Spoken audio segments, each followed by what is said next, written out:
Assalamu alaikum. I'm Yasir Ali in front of you, and today the thing which I'm going to discuss in today's tutorial, that will be active and passive voice. And in today's lecture, I will guide you people about the changing of present continuous tense from active into passive voice.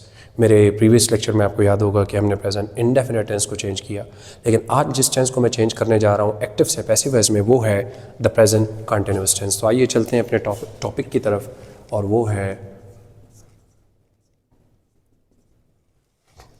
The present continuous tense.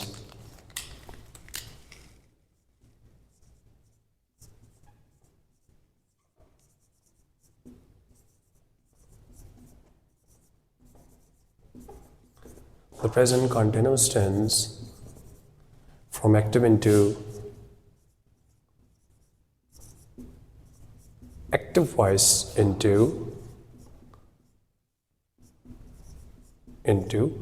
passive voice।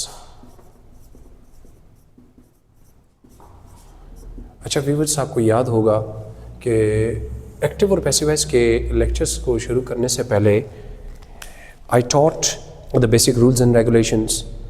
मैंने ये भी आप लोगों को बताया कि Y या what is the need of passive voice, की पैसिव वॉइस की ज़रूरत क्यों पड़ती है अगर ऑलरेडी एक्टिव वॉइस हमारे पास हो, और रूल्स एंड रेगुलेशंस भी आपको बताए गए थे। तो आइए उन्हीं रूल्स एंड रेगुलेशन को मद्देनज़र रखते हुए मैं और आप एक्टिव वॉइस की मश्क की तरफ बढ़ते हैं। दो पोर्शंस कल की तरह बनाएंगे, एक्टिव वॉइस और दूसरा पोर्शन होगा पैसिव वॉइस।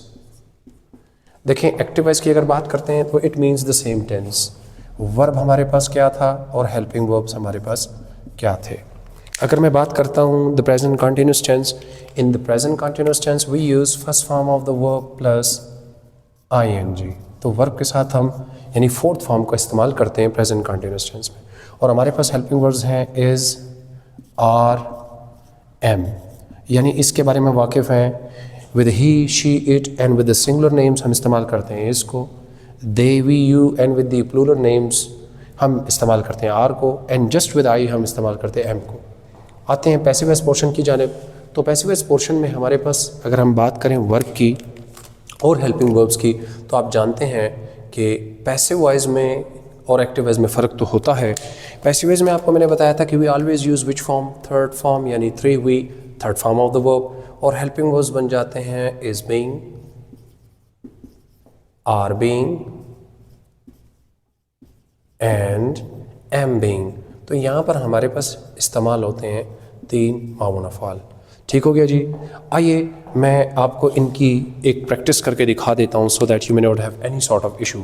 फॉर एग्जांपल, मैं एक एक्टिव वॉइस सेंटेंस बनाता हूँ। एक्टिव वॉइस सेंटेंस कहता है शी इज़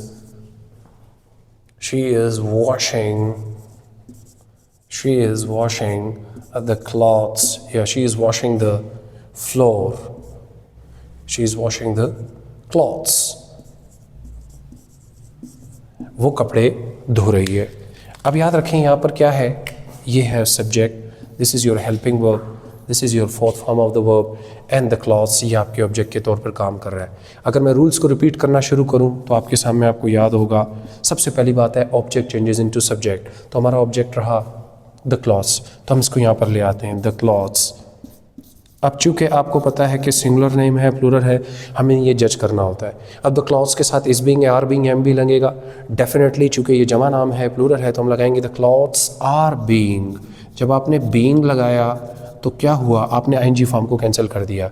यहाँ पर फर्स्ट फॉर्म बची द क्लॉथ्स आर बीइंग, तो आपको पता है कौन सी फॉर्म यूज़ करते हैं, third form, the clothes are being washed by. Third form के बाद मैंने आपको बताया था हम प्रीपोजिशन बाय लगाते हैं, और subject changes into object, she का ऑब्जेक्टिव केस है हर। सो हमने क्या किया, ऑब्जेक्ट को सब्जेक्ट की जगह पर लाए, हेल्पिंग वर्ब्स पैसिव वॉइस के मुताबिक, टेंस के मुताबिक यूज़ किया।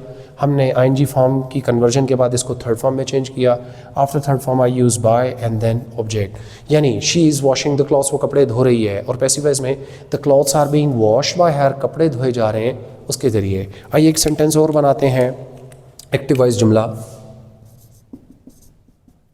I am not beating them, या I am not beating him in the class, in the class, मैं उसे क्लास में नहीं मार रहा हूँ। अब व्यूअर्स आप देख सकते हैं कि यहाँ पे आई आपका सब्जेक्ट है, एम आपका हेल्पिंग वर्ब है, ये नेगेटिव सेंटेंस है इसलिए नॉट लगा हुआ है। फोर्थ फॉर्म ऑफ वर्ब मैंने इस्तेमाल की, हिम आपका ऑब्जेक्ट है, और ये जो रिमेनिंग पार्ट है ये है EOP। आपको मैंने पहले भी बताया कि EOP के लिए हमारे पास पैसिव वॉइस में कोई रूल नहीं है। हमारे रूल्स एंड रेगुलेशन शुरू होते हैं ऑब्जेक्ट से जो कि हिम है। तो पहला जो रूल है वो है ऑब्जेक्ट चेंजेस इनटू सब्जेक्ट। तो मैं हिम को ले आता हूँ यहाँ पे, EOP को अपनी जगह पर छोड़ देते हैं। इसका सब्जेक्टिव केस क्या बनता है? ही के साथ इज बीइंग लगता है, एम बीइंग लगता है, are being, you know very well. हम लगाते हैं ही इज़, चूँकि नेगेटिव जुमला है तो हम क्या कहेंगे? ही इज़ नॉट बीइंग। मैंने पहले बताया बीइंग ने ING फॉर्म को कैंसिल कर दिया। है क्या? बीट की थर्ड फॉर्म होती है is not being beaten. Third form of the verb के बाद हम लोग लगाते हैं बाय, और subject changes into object, he is not beaten by me, और इन द क्लास को एज इट इज़ मैं और आप लगा लेंगे, he is not being beaten in the class by me. तो EOP को मैंने नहीं छेड़ा, इसको वैसे का वैसे रखा, बाकी सारी की सारी चीज़ों को चेंज कर दिया जैसे रूल है। ये रहा आपका ऑब्जेक्ट जो सब्जेक्ट की जगह पर आया, इज़ नॉट बीइंग, नॉट आया हेल्पिंग वर्ब के दरमियान, थर्ड फॉर्म यूज़ की, थर्ड फॉर्म के बाद मैंने प्रेपोजिशन बाय का इस्तेमाल किया, सब्जेक्ट को ऑब्जेक्ट में बदल दिया। एक सेंटेंस और आपके सामने रखता हूँ, वो है एक्टिव वॉइस सेंटेंस है, आर वे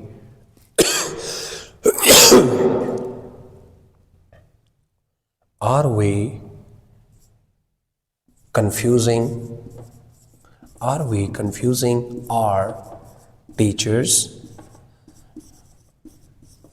क्या हम अपने असातिज़ा कराम को परेशान कर रहे हैं? अब आप देखिए जुमला इंट्रोगेटिव है, हेल्पिंग वर्ब शुरू में है, subject, fourth form, are teachers आपका ऑब्जेक्ट। मैंने कल भी बताया था सबसे पहले ऑब्जेक्ट चेंजेस इन सब्जेक्ट, इसको सब्जेक्ट के नीचे लिख देते हैं, आर टीचर्स, ये मैं यहाँ ले आया।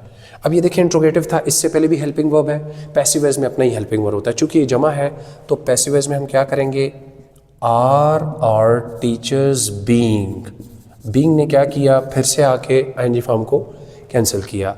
आर और टीचर्स बीइंग कन्फ्यूज्ड, क्यों? ING फॉर्म तो ख़त्म होगी, फर्स्ट फॉर्म रहेगी कन्फ्यूज्ड बाय, और वी चेंजेस इनटू अस। क्या? अब देखिए हेल्पिंग वर्ब हमने लाया शुरू में क्योंकि इसको डिवाइड कर दिया, आर टीचर्स आपका हो गया ऑब्जेक्ट जो कि सब्जेक्ट की जगह पर आया, हेल्पिंग वर्ब डिवाइड हो चुका है क्योंकि इसके बीच में सब्जेक्ट रखते हैं, ING फॉर्म बीइंग की वजह से फर्स्ट फॉर्म में कन्वर्ट हो गई, इसको थर्ड फॉर्म में चेंज किया, प्रेपोजिशन बाय लगाया थर्ड फॉर्म के बाद, और हमने सब्जेक्ट को ऑब्जेक्ट में चेंज कर दिया। तो ये था हमारा प्रेजेंट कंटिन्यूअस टेंस जिसको मैंने आपके सामने एक्टिव से पैसिव वॉइस में तब्दील किया। अच्छा, कुछ जुमले ऐसे हैं जैसे मैंने आपको पहले बताया था ट्रैवलिंग वर्ब, जैसे आई एम गोइंग आउटसाइड, आपको कहता है इसे चेंज करो, it can not be changed क्योंकि इसके अंदर ट्रैवलिंग वर्ब है। She is sleeping in the room, sleeping आपका इंट्रांजिटिव वर्ब है, इंट्रांजिटिव वर्ब जिसके पास ऑब्जेक्ट ना हो वो एक्टिव से पैसिव वॉइस में बदल नहीं सकता, तो मैंने इसे तब्दील नहीं किया। I hope this lecture is informative for you, and if you want to go through more videos like that, so keep on watching my YouTube channel, like my videos, subscribe my channel, please keep on pressing bell icon so that you may come across, you may see, you may watch my new videos, and thank you for today. Inshallah we'll meet in next tutorial. अगले tutorial में आपसे मुलाकात होगी। अगर फिर भी आपको कोई क्वेश्चन को मुश्किल हो तो आप कमेंट में मुझे लिख सकते हैं, इंशाल्लाह I will clear that point. Thank you.